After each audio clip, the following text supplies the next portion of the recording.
केंद्रीय मंत्री रामदास अठावले हैं हमारे साथ, आरपीआई के अध्यक्ष भी हैं, रायपुर में हैं, बीजेपी का प्रचार कर रहे हैं। क्या आप इस बार लोगों से कह रहे हैं और क्या आपको दायित्व दिया गया? हाँ, तो मतलब मैं रायपुर में बीजेपी का समर्थन देने के लिए इधर आया हूँ। मेरी जो पार्टी आरपीआई है, रिपब्लिकन पार्टी ऑफ इंडिया है, बाबा साहब अम्बेडकर जी को विचारधारा को मानने वाली पार्टी है।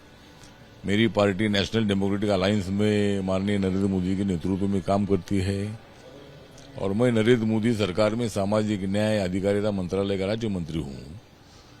तो आज मैं यहाँ रायपुर में आया हूँ। छत्तीसगढ़ में जो 7 नवंबर और 17 नवंबर को चुनाव होने जा रहे हैं, उसमें मेरी पार्टी ने निर्णय लिया है कि इस वक्त बीजेपी को सत्ता में लाना है और उसके लिए अपने कैंडिडेट का खड़े करके बीजेपी का नुकसान करना ठीक नहीं है।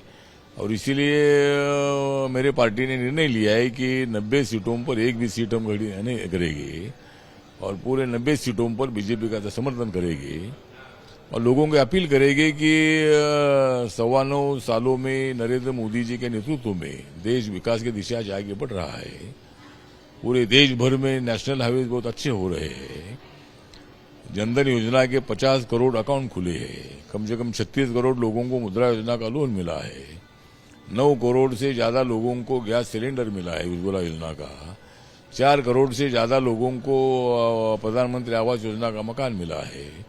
4 करोड़ से ज्यादा लोगों को आयुष्मान भारत योजना है, जो एक साल में एक फैमिली को 5 लाख रुपए मेडिकल ट्रीटमेंट के लिए मिलता है। इस स्कीम में भी इतना फायदा हुआ है। और किसानों के लिए एमएसपी बढ़ाने का निर्णय भी अभी सरकार ने लिया है। दूसरा, जब किसानों ने आंदोलन शुरू किया था, जब किसानों के लिए जब सरकार ने कानून बनाया था, उसका बड़ा विरोध हुआ और लोगों की, किसानों की भावना ध्यान में रखते हुए माननीय नरेंद्र मोदी जी ने कानून को पीछे लेने का निर्णय भी लिया।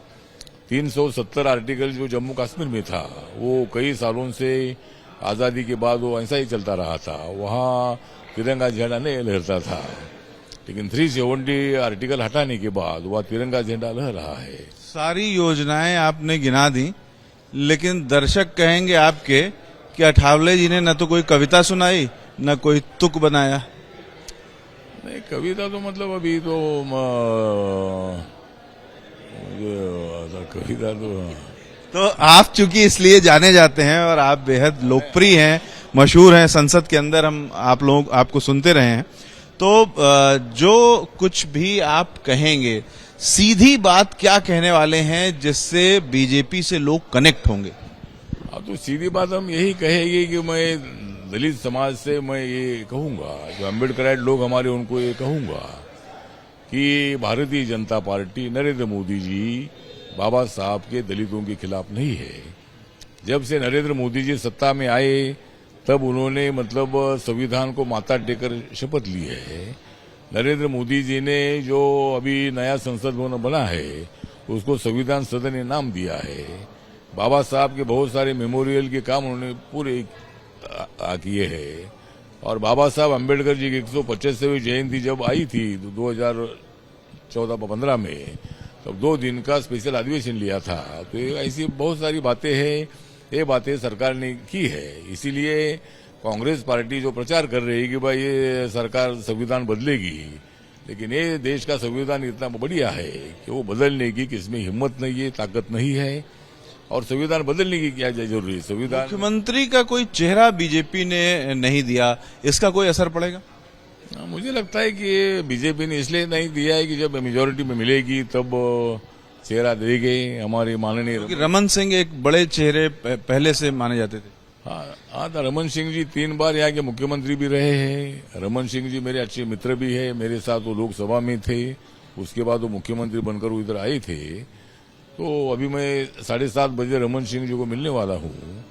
तो अगर वो मुख्यमंत्री बनते तो हमको बहुत आनंद होगा, लेकिन अभी किसको मुख्यमंत्री बनाना है ये बीजेपी का high command, Narendra Modi ji, Amit Shah ji, JP Nadda ji तय करेंगे। लेकिन अभी पहले मेजॉरिटी हासिल करना आवश्यक है और मुझे पूरा विश्वास है कि जो 90 सीटें हैं उसमें 50-55 से ज्यादा सीटें बीजेपी जीतेगी और मतलब एक यहाँ कांग्रेस पार्टी को सत्ता से बाहर निकालने का काम करेगी। कांग्रेस पार्टी काफी कॉन्फिडेंस जता रही है अपनी योजनाओं को लेकर के। आप क्या कहेंगे कांग्रेस के कामकाज को लेकर के? कांग्रेस पार्टी तो ये बता रही है, लेकिन अभी हर एक पार्टी को अपनी बात बताने का अधिकार है, लेकिन लोगों पर कितना इम्पैक्ट है ये भी देखना पड़ेगा। इस सरकार में भ्रष्टाचार के भी कोई घटनाएं घटी है।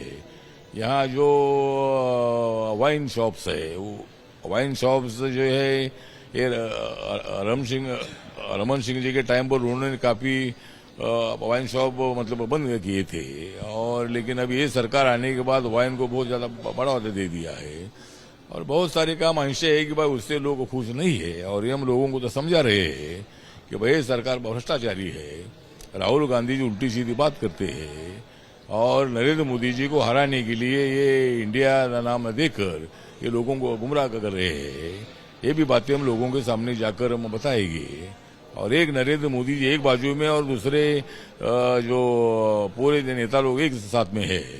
तो इसी तरह मुझे लगता है कि 2024 का जो चुनाव हुआ, जिस तरह भारत ने पाकिस्तान को हराया, इंडिया गठबंधन एकजुट बना हुआ है, इससे खतरा बढ़ा है बीजेपी के लिए? बीजेपी के लिए बिल्कुल खतरा नहीं बढ़ा है। बीजेपी के लिए और भी आसान हुआ है, क्योंकि हमें लोगों को बोलने का तो मौका मिला है कि भाई एक मोदी जी को हराने के लिए 50 नेता एक साथ आई है, और वो हर पार्टी का नेता प्रधानमंत्री का दावेदार है। तो इसीलिए मुझे लगता है कि उनके हाथ में सत्ता देने से कोई अपना भला होगा नहीं। कितने दिन का कार्यक्रम आपका यहाँ पर है, कहाँ कहाँ जाएंगे? मैं तो आज रिटर्न जा रहा हूँ, लेकिन मैं बाद में 1-2 दिन के लिए मैं आऊंगा। Ravikant, ABP news, Raipur.